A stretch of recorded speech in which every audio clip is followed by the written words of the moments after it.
some people believe that if an act is viewed as morally wrong by society, it is inherently wrong. But you see, when it is given an explanation or significance, then it becomes an argument. Today I'm going to teach you guys a few words. Justification. It is a reasonable grounds for a complaint, defense. The act of justifying, it's proof, vindication, or exculpation. The act of justifying, it can be used in religion. It's the process of being justified, or the condition of having been justified through faith. Justify, to show, an act, to claim, to be just or right. A quote is, the end does not always justify the means. To defend or uphold, as warranted or well-grounded. To declare innocent, absolve or acquit. Right. Society. The acts of life are based culturally in the United States, but it is guided by a society that the Center of Disease Control and Prevention state that obesity is still on the rise even due to lower economic status. The American public would rather have a child die from overeating rather than a doctor euthanize a suffering patient. But one must ask themselves, who must they really believe?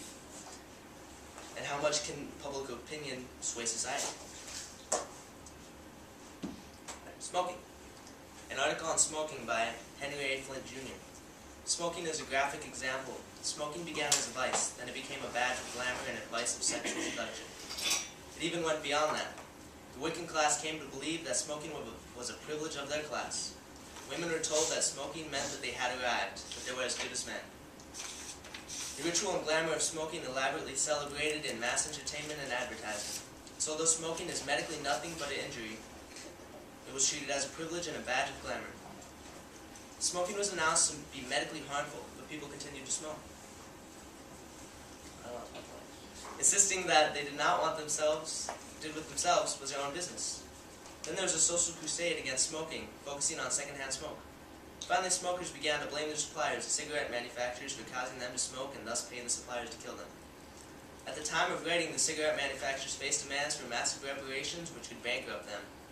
Suddenly, the average smoker, who defiantly continued to smoke after knowing it was harmful, has transferred all the responsibility to the suppliers. The social history illustrates in full degree to which the significance of acts are culturally molded, and the degree to which both an injury and a crime are matters of perception, and the degree to which responsibility can be transferred by changing public opinion. The acts of life are based on culture and perception.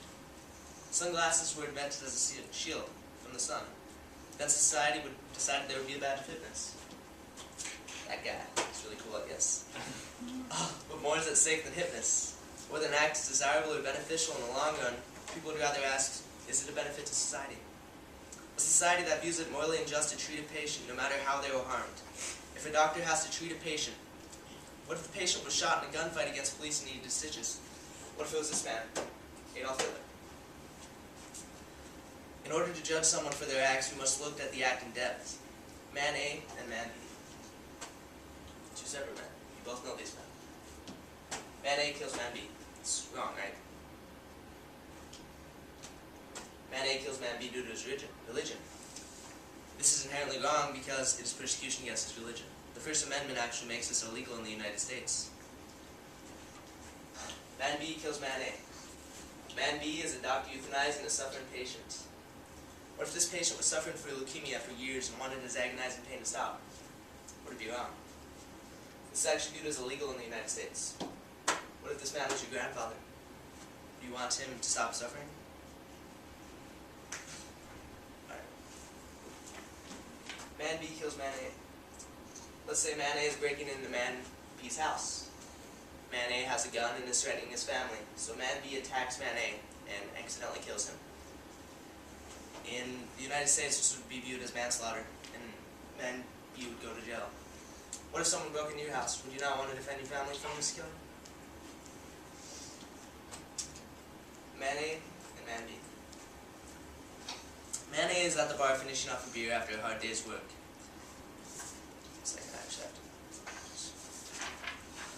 Man A is at the bar finishing off a beer after a hard day's work. He starts to walk out and his friends tell him to call a cab.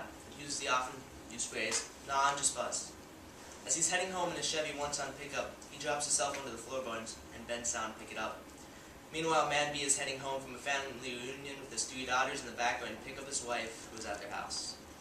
Man A swerves as he pulls up after reaching for his phone and hits a minivan head-on in his Chevy one-ton pickup. The father was unfortunately a casualty in the accident, and his daughter suffered only minor injury.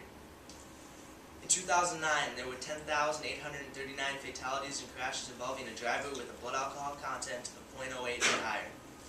32% of the total traffic deaths for this year. Man A knew that drinking was against the law and dangerous, and yet still left the bar in his vehicle without a designated driver or taxi.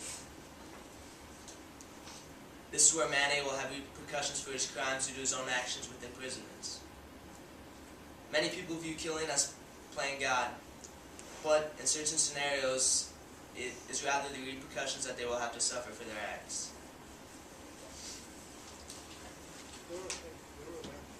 Man B is an executioner killing Man A due to his verdict.